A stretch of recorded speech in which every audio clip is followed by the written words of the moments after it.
우리 하나님 말씀 받도록 하겠습니다. 함께 살펴보실 말씀은 역대하 34장입니다. 역대하 34장 8절부터 21절까지입니다. 역대하 34장 8절부터 21절까지의 말씀입니다.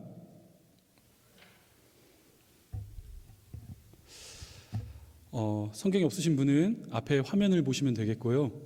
서로 한 절씩 교독하도록 하겠습니다. 저부터 읽겠습니다. 요시야가 왕위에 있은 지 18째 해에 그 땅과 성전을 정결하게 하기를 마치고 그의 하나님 여호와의 전을 수리하려 하여 아살랴의 아들 사반과 시장 마아세야와 서기관 요아하스의 아들 요아를 보낸지라. 대제사장 힐기야에게 나아가 전에 하나님의 전에 헌금한 돈을 그에게 주니 이 돈은 문을 지키는 레위 사람들이 므낫세와 에브라임과 남아있는 모든 이스라엘 사람과 온 유다와 베냐민과 예루살렘 주민들에게서 거둔 것이라. 그 돈을 여호와의 전 공사를 감독하는 자들의 손에 넘기니 그들이 여호와의 전에 있는 일꾼들에게 주어 그 전을 수리하게 하되 곧 목수들과 건축하는 자들에게 주어 다듬은 돌과 연접하는 나무를 사며 유다 왕들이 헐어버린 성전들을 위하여 들보를 만들게 하며 그 사람들이 성실하게 그 일을 하니라. 그의 감독들은 레위 사람들 곧 무라리 자손 중 야핫과 오바다와 그핫 자손들 중 스가랴와 무술람이라. 다 그 일을 감독하고 또 악기에 익숙한 레위 사람들이 함께하였으며 그들이 또 목독군을 감독하며 모든 공사 담당자를 감독하고 어떤 레위 사람은 서기와 관리와 문지기가 되었더라. 무리가 여호와의 전에 헌금할 돈을 꺼낼 때에 제사장 힐기야가 모세가 전한 여호와의 율법책을 발견하고 힐기야가 서기관 사반에게 말하여 이르되 내가 여호와의 전에서 율법책을 발견하였노라 하고 힐기야가 그 책을 사반에게 주매 사반이 책을 가지고 왕에게 나아가서 복명하며 이르되 왕께서 종들에게 명령하신 것을 종들이 다 준행하였나이다. 또 여호와의 전에서 발견한 돈을 쏟아서 감독자들과 일꾼들에게 주었나이다 하고 서기관 사반이 또 왕에게 아뢰어 이르되 제사장 힐기야가 내게 책을 주더이다 하고 사반이 왕 앞에서 그것을 읽음에 옷을 찢더라. 왕이 힐기야와 사반의 아들 아히감과 미가의 아들 압돈과 서기관 사반과 왕의 시종 아사야에게 명령하여 이르되 같이 읽겠습니다. 너희는 가서 나와 및 이스라엘 유다의 남은 자들을 위하여 이 발견한 책의 말씀에 대하여 여호와께 물으라. 우리 조상들이 여호와의 말씀을 지키지 아니하고 이 책에 기록된 모든 것을 준행하지 아니하였으므로 여호와께서 우리에게 쏟으신 진노가 크도다 하니라. 아멘. 아멘. 오늘 말씀의 제목입니다. 말씀의 회복, 개혁의 시작. 말씀의 회복, 개혁의 시작이라는 제목을 가지고 하나님 말씀 증거하도록 하겠습니다. 주 안에 사랑하는 여러분, 최근 TV와 신문, 각종 매체들을 보시면 개혁이라는 하나의 단어가 자주 들려오는 것을 우리는 확인할 수가 있습니다. 과도한 사교육 현장에 개혁이 필요하다. 30년 뒤에 다 고갈되어 버릴 국민연금제도에도 개혁이 필요하다. 저출산의 문제로 위기에 직면한 대한민국 사회에 대대적인 개혁이 필요하다. 이처럼 과거로부터 이어져 내려온 어떠한 잘못된 관행과 관습, 제도로부터 탈피하여 무엇인가 변화를 모색할 때면 사람들은 개혁이라는 말을 자주 사용하곤 합니다. 그런데 기독교 역사를 살펴보시면 성도의 신앙에도 개혁을 부르짖었던 그런 몇 가지 중요한 순간들이 놓여져 있다는 사실을 우리는 발견할 수가 있는데 그 대표적인 사건은 1517년에 있었던 종교개혁이라고 말할 수 있습니다.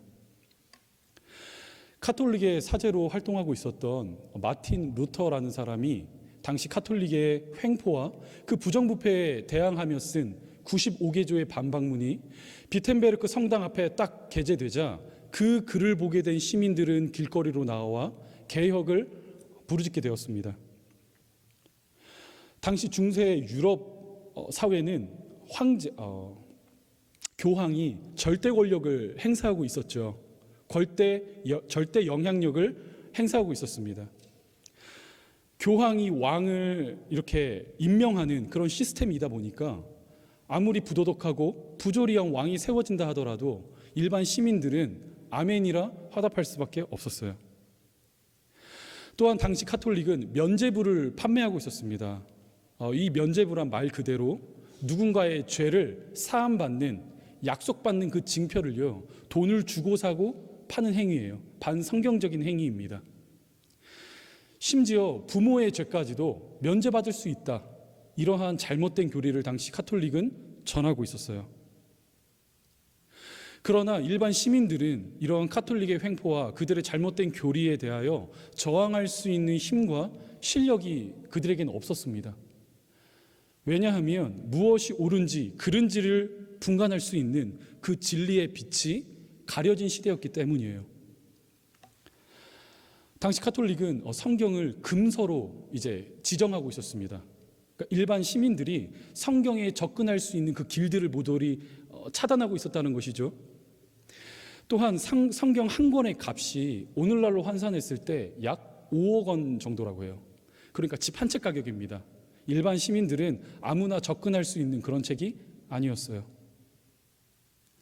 게다가 돈을 내고 책을 구입한다 해도 문제는 매 마찬가지였습니다.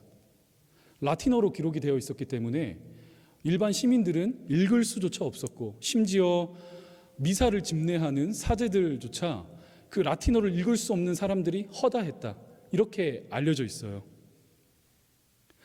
따라서 목회자들조차 그 말씀을 읽고 해석할 수 없자 대신 어떠한 방법을 취하게 되었느냐, 성상, 그러니까 조각물 또는 성화, 미술, 그림 있죠. 이러한 보조 자료를 사용하여 성경을 가르치기 시작했습니다. 그러다 보니 지극히 너무나 자연스러운 현상이 일어나죠. 설교 속에 개인의 견해와 개인의 상상력이 가비된 왜곡된 복음이 선포될 수밖에 없었고, 이에 대해서 진리를 알 수 없는 일반 시민들은 아멘이라 화답할 수밖에 없었다는 것입니다.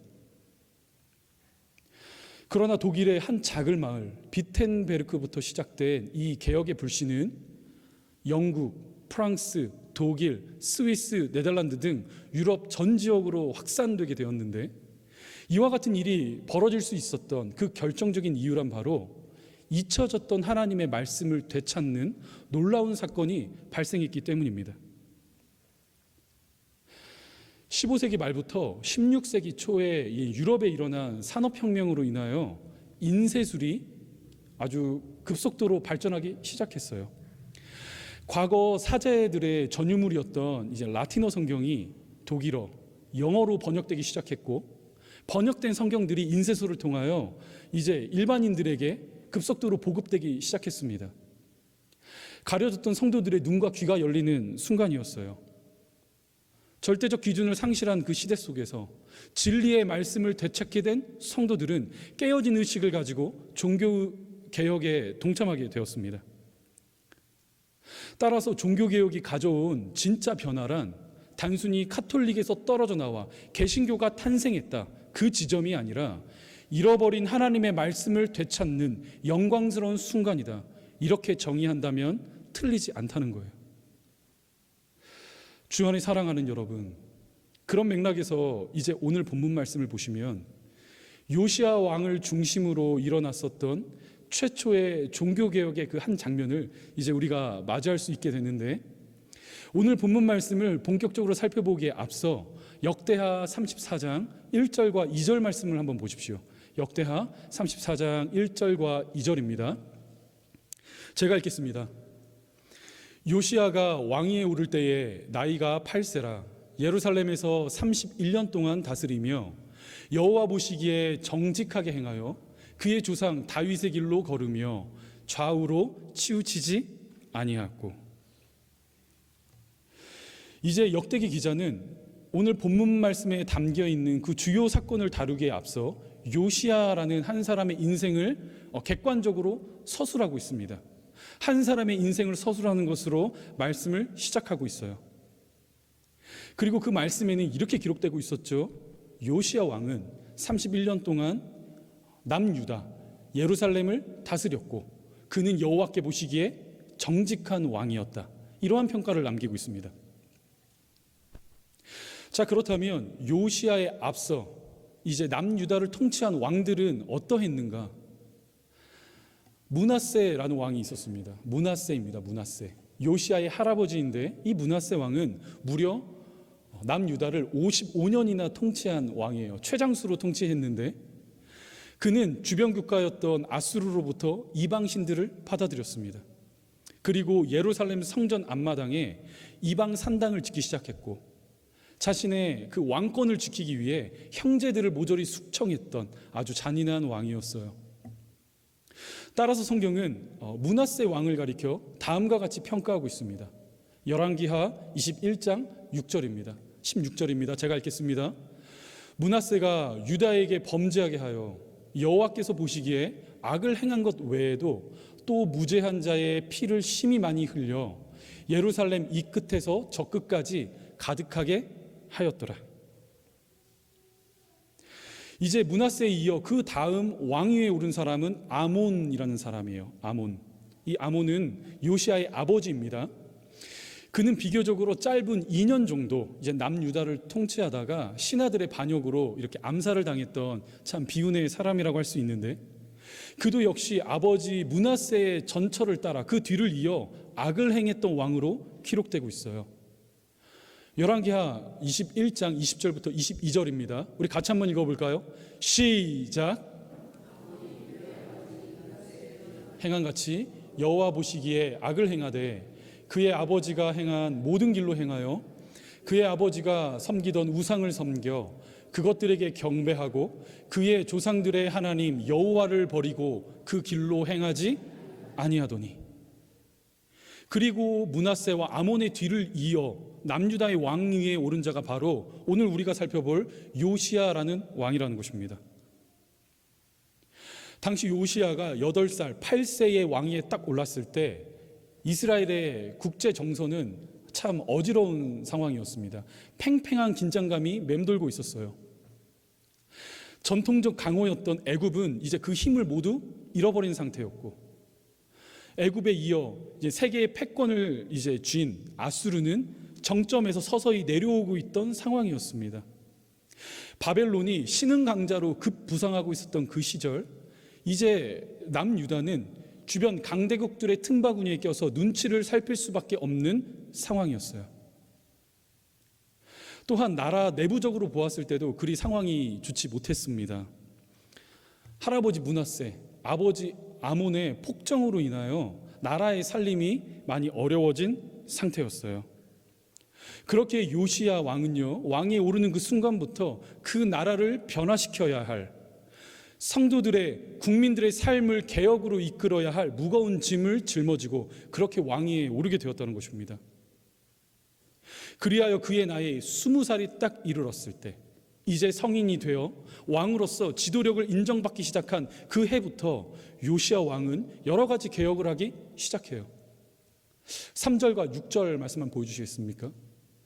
아직도 어렸을 때 곧 왕위에 있은 지 8년에 그의 조상 다윗의 하나님을 비로소 찾고 제12년에 유다와 예루살렘을 비로소 정결하게 하여 그 산당들과 아세라 목상들과 아로 새긴 우상들과 부어 만든 우상들을 제거하여 버리매 6절 또 므낫세와 에브라임과 시므온과 납달리까지 사면 황폐한 성읍들에게도 그렇게 행하여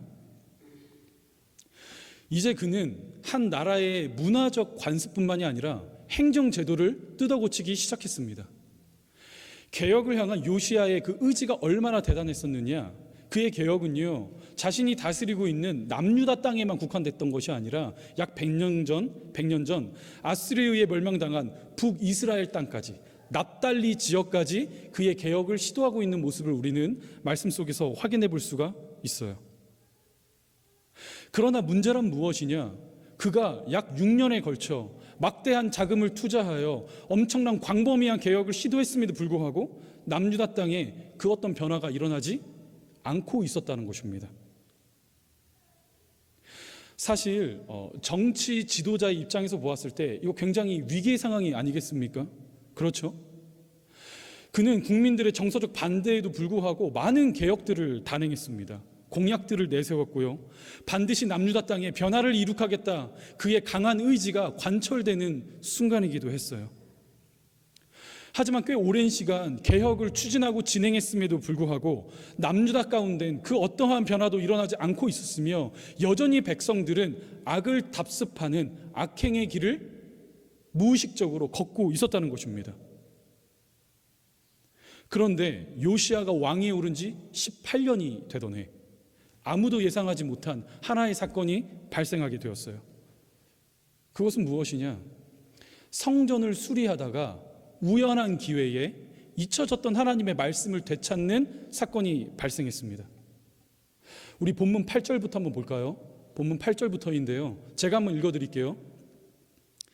요시야가 왕위에 있은 지 18째 해에 그의 하나님 여호와의 전을 수리하려 하여 무리가 여호와의 전에 헌금한 돈을 꺼낼 때에 제사장 힐기야가 모세가 전한 여호와의 율법책을 발견하고 힐기야가 서기관 사반에게 말하여 이르되 내가 여호와의 전에서 율법책을 발견하였노라 하고 서기관 사반이 또 왕에게 아뢰어 이르되 제사장 힐기야가 내게 책을 주더이다 하고 사반이 왕 앞에서 그것을 읽음에. 자, 그리고 우리 이어지는 19절은 다 같이 한번 읽어보도록 하겠습니다. 시작. 왕이 율법의 말씀을 듣자 곧 자기 옷을 찢더라. 주 안에 사랑하는 여러분, 당시의 상황이 머릿속에 그려지십니까? 사실 말이 안 되는 상황이죠. 스스로를 가리켜 나는 하나님의 백성입니다, 선민입니다, 영생이 놓인 자입니다, 이렇게 외쳤던 이스라엘 백성들에게 어떠한 모습이 일어났다고요? 하나님의 말씀이 사라졌었다고요. 성전을 관리하고 하나님의 말씀을 풀어 잘 가르쳐야 할 제사장들도, 서기관들도, 심지어 왕도 하나님의 말씀이 존재했었다는 그 사실, 존재 여부조차 모르고 있었다는 것입니다. 무려 몇 년 동안요? 앞서 므낫세 55년, 아몬 2년, 요시야 왕 18년, 통합 75년 동안 하나님의 말씀이 사라진지도 모르고 그들은 아무런 의식이 없이 그렇게 살아가고 있었다고요. 그래서 하나님의 말씀을 잊어버린, 말씀이 사라진 지난 75년 동안 이스라엘에 대체 어떠한 일들이 일어났습니까? 여호와를 의식하지 않는 악한 왕들이 출현하기 시작했습니다. 이제 이방 신들을 섬기기 시작했고 그들을 위한 산당을 짓기 시작했어요. 그런데 75년이 지난 어느 한 시점, 성전을 수리하다 우연히 발견한 하나님의 말씀, 그 성경 위에 쌓인 먼지를 툴툴 털어내고 그 음성 앞에 자신을 세운, 자신의 속사람을 바로 세운 요시야의 입술에서 이제 어떠한 변화가 일어나기 시작하느냐? 우리가 말씀을 통해 확인해 보았죠. 왕이 율법의 말씀을 듣자 어떻게 해요? 곧 자기 옷을 찢더라. 이 옷을 찢었다라는 표현은요, 회개의 가장 확실한 외적 증거입니다. 그는 분명 개혁을 원했습니다. 아니, 개혁을 해야만 했습니다. 새로운 제도를 세우기도 했고 구습을 완전히 끊어내기 위해 많은 것을 시도했어요. 하지만 그 어떠한 변화도 일어나지 않았다는 것이죠.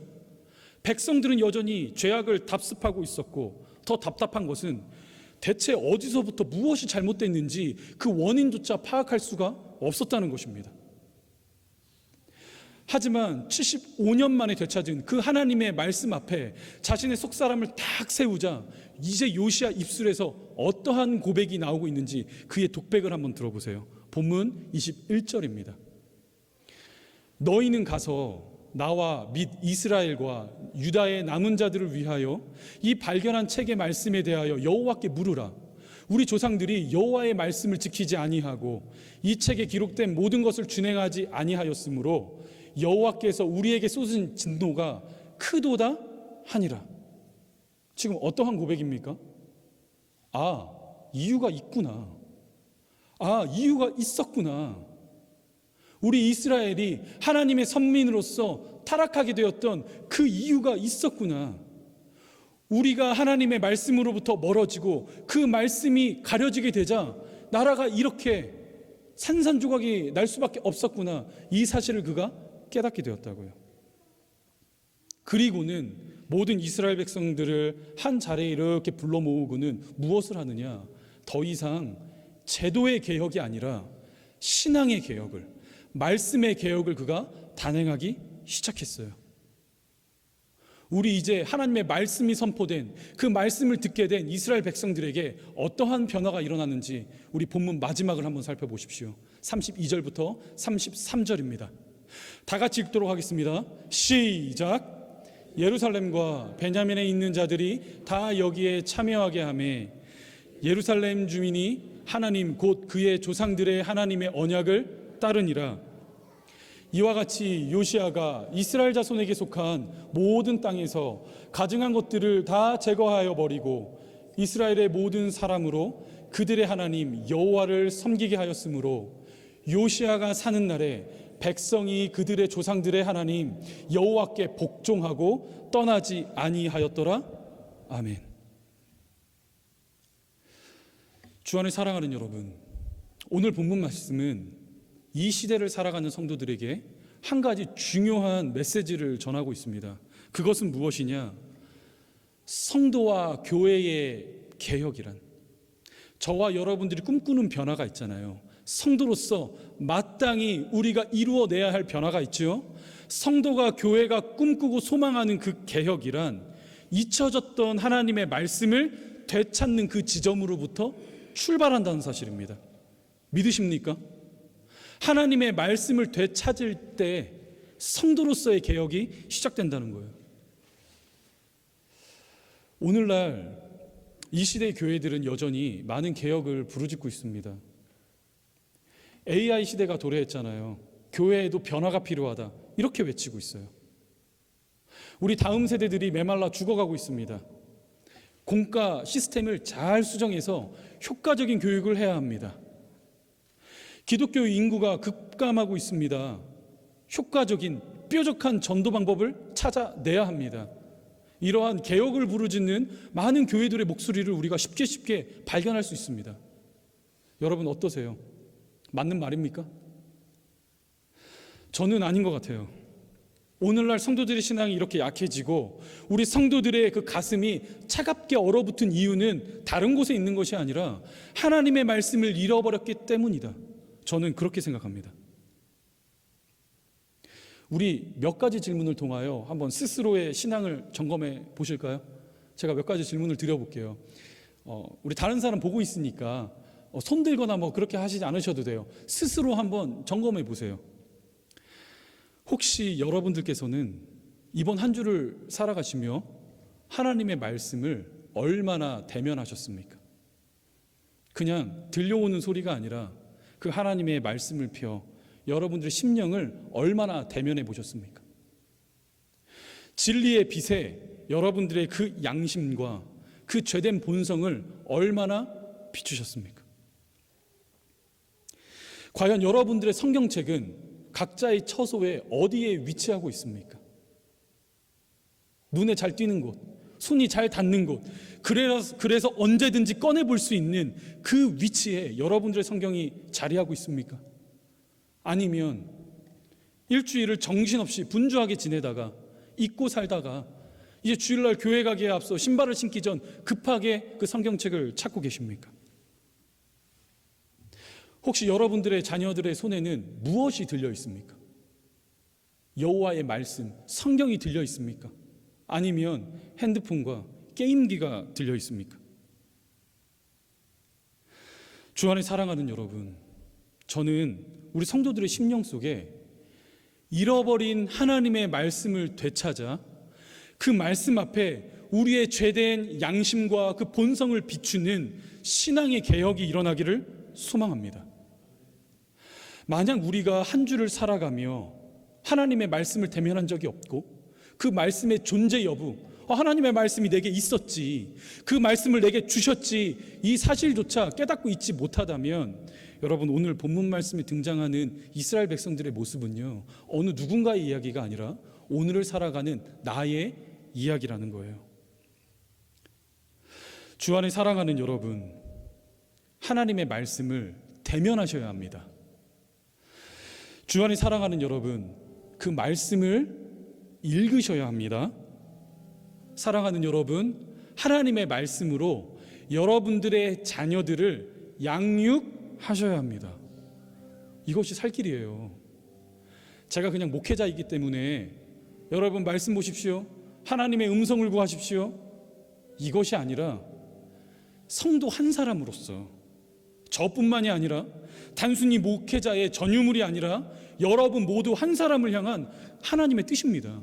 주신 그 음성 앞에 스스로의 모습을 바르게 세워볼 수 있는 그 순간이 성도들에게는 반드시 필요해요.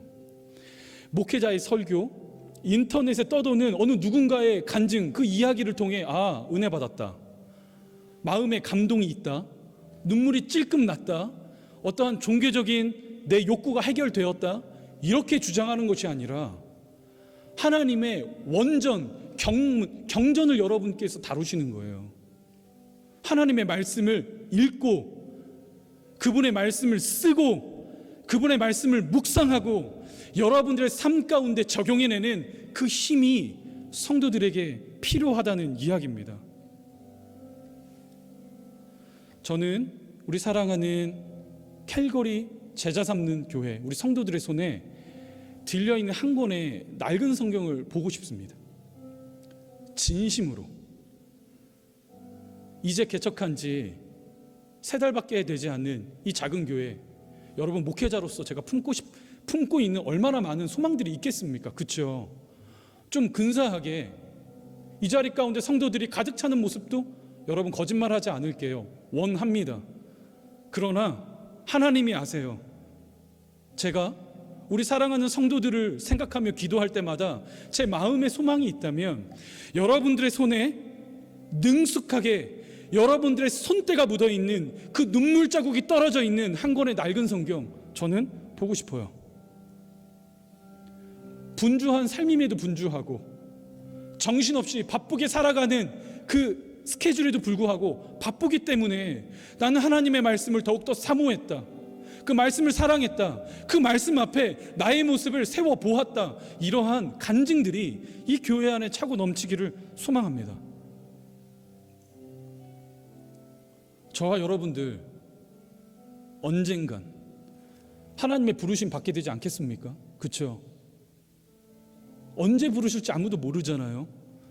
이 세상을 떠날 때에 여러분들의 침상에 남겨져 있는 그 낡은 한 권의 성경이 우리 자녀 세대들에게 그 삶의 길라잡이 역할을 할 수 있기를 원해요. 그들의 삶의 이정표가 되기를 원합니다.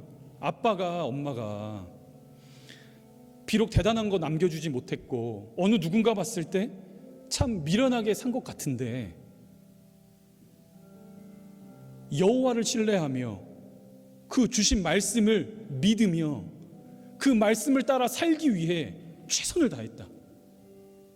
힘든 순간도 있었고 때로는 그 자리를 벗어나 욕망을 따라 그렇게 질주하고 싶었던 순간도 있었지만 끝끝내 하나님의 말씀을 붙들며 승리하였다. 이 사실이 여러분들의 입술을 통해 증거되는 것이 아니라 여러분들의 방 안에 그 침상 머리 밑에 놓여져 있는 한 권의 낡디 낡은 그 성경이 대언하기를 원해요. 사랑하는 여러분, 말씀으로 돌아가셔야 합니다. 저는 정말 그렇게 되기를 원해요. 전하는 목회자의 설교 때문이 아니라 여러분들 스스로가 하나님의 말씀을 대하는 거예요. 창세기부터 계시록까지 66권, 우리 주께서 주신 값진 보물 아닙니까? 이 안에 여러분들을 향한 사랑과 이 안에 여러분들을 향한 계획과 이 안에 여러분들의 가정을 향한 소망과 그 앞날의 길들을 밝히 기록해 놓으셨는데 대체 여러분들은 어디에서 하나님의 뜻과 음성을 구하고 계십니까? 조금 재테크해서 조금 살림살이가 편해지면, 조금 좋은 직장 들어가면 조금 내 호주머니가 채워지면 여러분 그것이 하나님의 은혜라 그렇게 고백하십니까? 그렇지 않습니다. 성경 그 어디에도 그런 것을 가리켜 성도의 신앙이라 말하고 있지 않아요. 성도는 주님의 말씀이 내 발의 등이요 내 길의 빛이시니이다. 이 고백이 어느 누군가 시편 기자의 고백으로 멈추는 것이 아니라 여러분들의 일상의 삶에서 시간을 쪼개어 시간을 만들어 하나님의 말씀 앞에 대면한 자들만이 고백할 수 있는 신앙의 고백입니다. 믿으십니까? 그런 여러분들이 될 수 있기를 원해요. 이제 설교를 마무리하며 우리 다 같이 디모데후서 3장 16절부터 17절에 기록된 말씀을 읽음으로 설교를 마무리하도록 하겠습니다. 우리 같이 한번 읽어볼까요? 같이 읽겠습니다.